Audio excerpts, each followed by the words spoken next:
Well, if the presidential election were held today on what is one of the biggest social media company platforms in the country, in fact, the biggest certainly under people among 50 years old, the winner of that prize would be none other than Marianne Williamson. That's right. Wouldn't even be close. Absolute landslide blowout victory. So we're joined by the president-elect of TikTok now. President-elect of TikTok herself, Marianne Williamson, joins us now. Marianne, thank you so much for joining us. Oh, thank you so much for having me. And so what do you make of this Marianne mania that has been gripping TikTok? And how did you learn, actually, that you've become such a kind of cultural phenomenon on this app? Well, you know, part of my decision-making about whether or not to run had to do with taking a college tour. I spoke at 8 colleges and universities because I wanted to get a sense of where younger people were and whether they would see me and whether I would see them and whether there would be any connection in terms of what I wanted to do as a candidate and hopefully one day as a president. And so I feel I understand the alignment between what I have to say and younger people.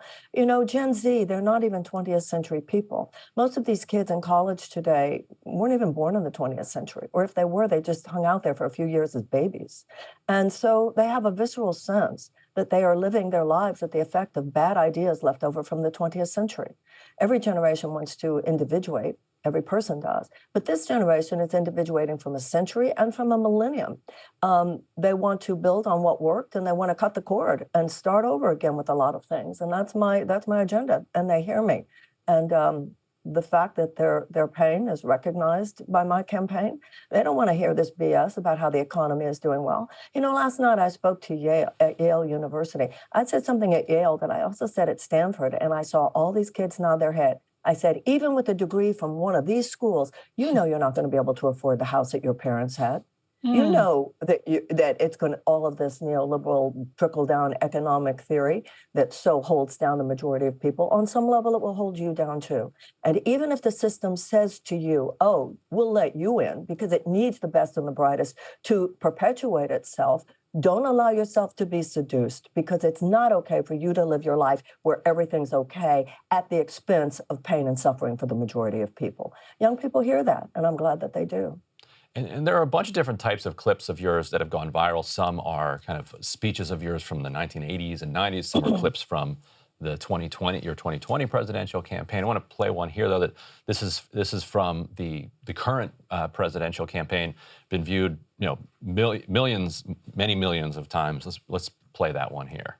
What are you going to do when you first get there? First thing I'm going to do is cancel the Willow Project. I'm also going to cancel all student debt. I'm going to declassify marijuana from a Schedule I drug, in addition to auditing the Pentagon. Oh, also, I want to cancel, we're going to immediately cancel all government contracts with union busting companies. And we're going to really bolster the NLRB, and we're going to really bolster everything involved with supporting unions. One of the first things I'll do is put together a conference where I hear from the best experts in this country on everything related to childhood. You know, John Kennedy said, in 10 years, we'll land a man on the moon. You know what I'm going to say to you? Within 10 years, every public school, this is my vision, that every public school in the United States would be a palace of learning and culture and the arts. And what struck me about that clip is that it kind of combines cultural critique and cultural issues with kind of with class war, with corruption, with a pro-worker agenda. You don't see, a lot of candidates talking about NLRB or getting into the weeds on the way that the federal government could cancel contracts with union busting or non-union firms. So, are you finding that the combination of those is resonating, or is one of them kind of hotter than another to your audience? You know, my political campaigning is no different than my writing. I say what I believe needs to be said. You know, many years ago, I read a quote by a man named Arnold Patton. He said, if you genuinely have something you need to say, there's someone out there who genuinely needs to hear it. I'm not filtering myself. Well, do they want to hear that? Will they like it if I say that? Will there be a demographic who hears that? I'm saying what I believe needs to be said in order to repair the country, which I also believe is what needs to be said in order to win the presidency in 2024. Yes, I think that a lot of people on the left, on the right, everybody's in these silos. And I think this goes back to Gen Z. I think Gen Z are among millions of Americans who, can we break out of the silos, please? Can we realize that in many issues, it's both and. It's political and it's cultural. It's policy change and it's personal change. I think that's what the 21st century demands. This thinking, that's sort of the stale thinking. Well, if you talk about the NLRB, you're not also going to be talking about cultural issues with children. Well, actually, maybe you will. And I think that that's where people are ready to be. And Yeah, so, yes, I was going to say totally unshackled by that binary, that it's either politics or it's personal, it's either left or it's right. And on that note, what I like about that clip is, this is one of the same things I like about looking back at Ronald Reagan's rhetoric, is that it's kind of soaring and optimistic. When you look back at how Americans talked about the future in the 1980s, or successful American politicians talked about it in the 1980s, there was seeing something on the horizon, or in the 1960s, Kennedy, like you said. And I want to ask, in some sense, it seems to me really that this stuff resonates because Gen Z is in a lot of pain, because they're desperate for something to be optimistic about, because they're just sort of drowning in pessimism, because they are in a lot of personal pain for both political and cultural reasons. But I wonder if that's your take on this too, that they really are in pain, and so part of why your message resonates with them is sadly because of that. Absolutely. They've been sold a bill of goods that success means making it within what is ultimately a meaningless universe.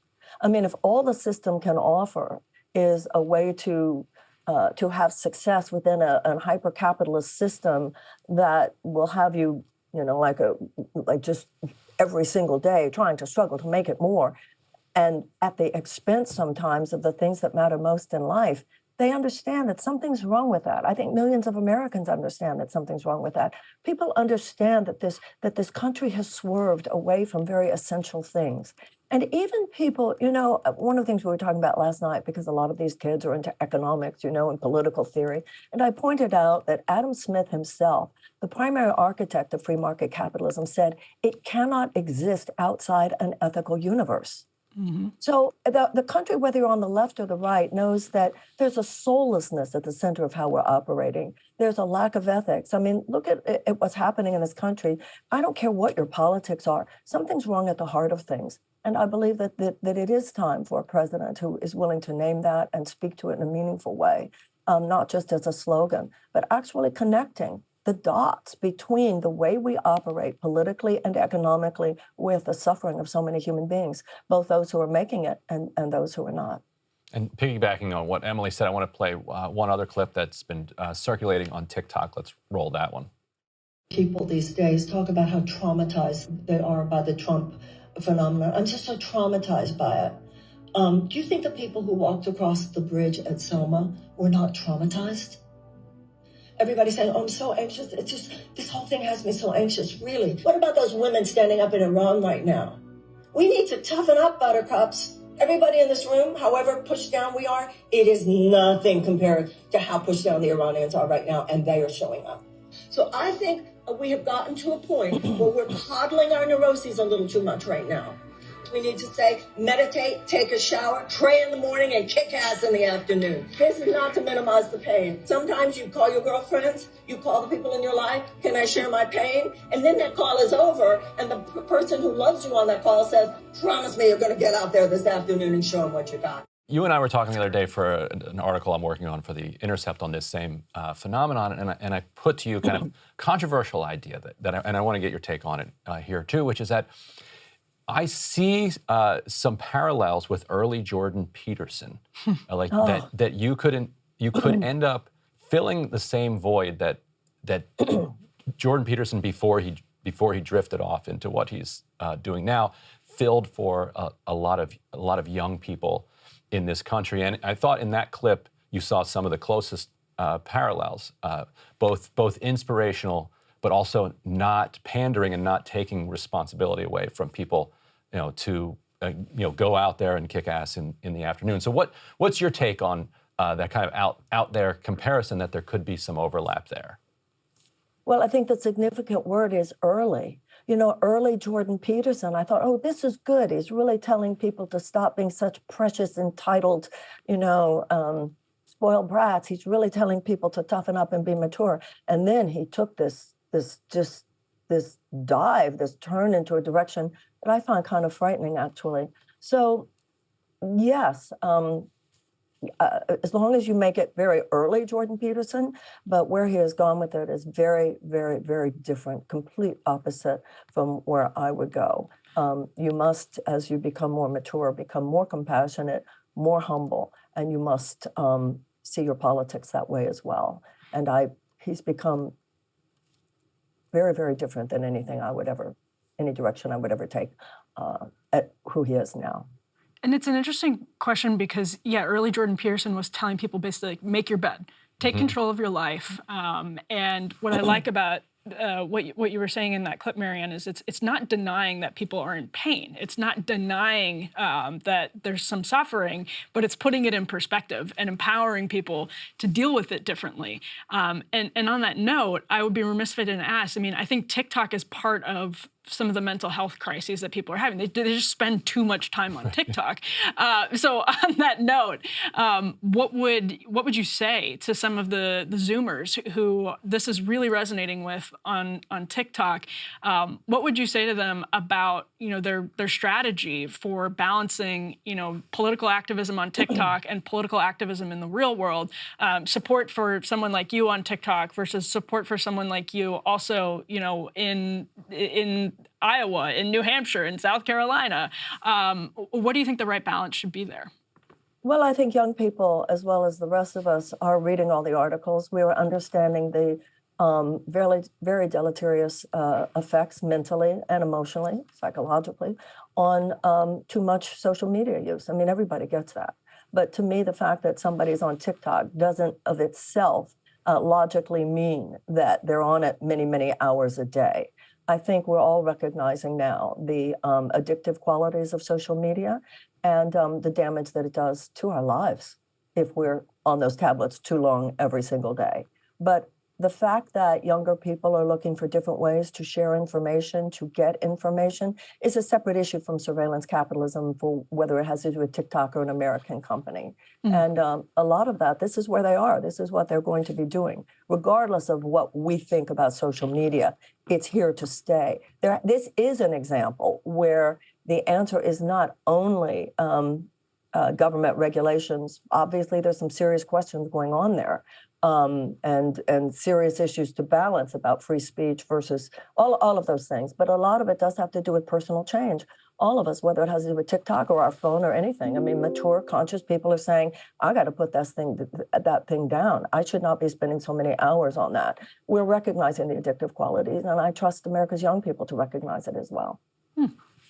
And as your campaign picks up steam, you're going to start coming under more scrutiny. To the extent that you have gotten any coverage from the mainstream corporate press that has been critical of your previous treatment of staff. So I'm curious, one, if you've heard that from people that have come up to you on the campaign trail, if they've asked you about those claims from past staff, and two, how do you respond to those? I guess it was Politico, or maybe there another article from former staff saying that you were a rough boss to work for. A lot of people have worked for me for years and think I'm a nice person. I think that if, I wish I could speak always in those zen, calm, loving tones of all the men who run Washington. I'll try to be more like them. Look, I've raised my voice at times, and I'm sorry. And if anybody has ever experienced me as less than respectful to them, then I am sorry. And if 10% of that is true, it's something to look at within myself. And I think that's true. But those stories are so overblown, planted, smear, hit. I've never thrown a phone or anything like that. So have I lost my temper a few times in the office? Absolutely. But the picture of me as that has been painted is beyond mischaracterization. And I think most people know it. Most importantly, even people who've read the articles, what I find out in those states you were talking about are people who want health care. They want child care. They want paid family leave. They want a livable wage. they want to be able to send their kids to college. You know, in the 1970s, they could. In the 1970s, the average worker could afford to send their kids to college, could afford a yearly vacation, could afford a home, could afford these things that are now like some past middle class that used to exist almost in some fairy tale. That's what people want to talk about, not the games of how the DNC is going to plant stories about me because I'm inconvenient to the system. People see beyond that. I know that people who actually are meeting me in these other states are beyond that. But of course, the DNC is having their they're having their desired effect, throwing a lot of fairy dust in a lot of people's eyes, almost blackout in certain media outlets. But that's why these young people and such as yourselves, independent media, giving me a chance so that the American people can see what does this person offer me? What would this person do as president? And for that, I just want to add one thing. I have witnessed a sitting president get upset, no more upset than I've gotten. And you know what my thought about it was at the time? Well, I have reason to be angry. Sorry, guys. Anybody who thinks that, anyway, I think I made my point. And last question, is the TikTok phenomenon translating into kind of small dollar donations into the campaign? I don't see a lot of ways on TikTok, like the way that you would see on, say, Twitter, YouTube, or Facebook in the past, to channel that into the campaign. Like Act Blue. Yeah. I don't have a way of knowing. I see a lot of $5 donations come in. I see a lot of $10 donations come in. I see a lot of $3 donations come in. But whether they came from TikTok or not, right. You know, I was watching an article on TV last night. Segment on television last night about the 2022 elections and how the accepted wisdom has been that young people don't vote. This generation of young people sure as heck does vote. And they proved that in 2022. And they proved that in Wisconsin the other day, as well as Chicago, obviously, because they know that their lives are on the line. For this younger generation, whether or not they have health care, whether or not they can get rid of these college loan debts, whether or not they can go to college, whether or not they're going to have a habitable planet, they are recognizing the importance of politics. And they say, why should somebody who's only going to be here for maybe 10, 15, maybe 20 years longer get to have such an undue influence on what happens 40 years from now? And they are getting that. So we know that their interest is translating into voting. Whether or not it's translating into financial giving, I don't know. I hope that they will understand that their $5, certainly in a campaign like mine, obviously not corporate backed, run on small dollar donations. I can only hope that they're recognizing. You know, I didn't say it last night, but what I was thinking is if each of you kids, gave me $3, it would be a good day in fundraising. So. Well, there you go. Well, Marianne, thanks so much for joining us. Really appreciate it. Thank you. Thank you. It's always nice to be with you guys. Thank you. Hey guys, ready or not, 2024 is fully upon us now, and Soccer and I have been brainstorming ways that we can really up our game for this critical election. Yeah, we rely on our premium subs to expand our coverage, to add staff, to upgrade the studio. We just want to give you the best independent coverage of this election, which is possible. So if you can help us out, become a premium subscriber today, breakingpoints.com, or the link is down here in the description video. It really means the world to us, and if you like what we're all about, this is the best possible way to keep us 100% independent, working only for you.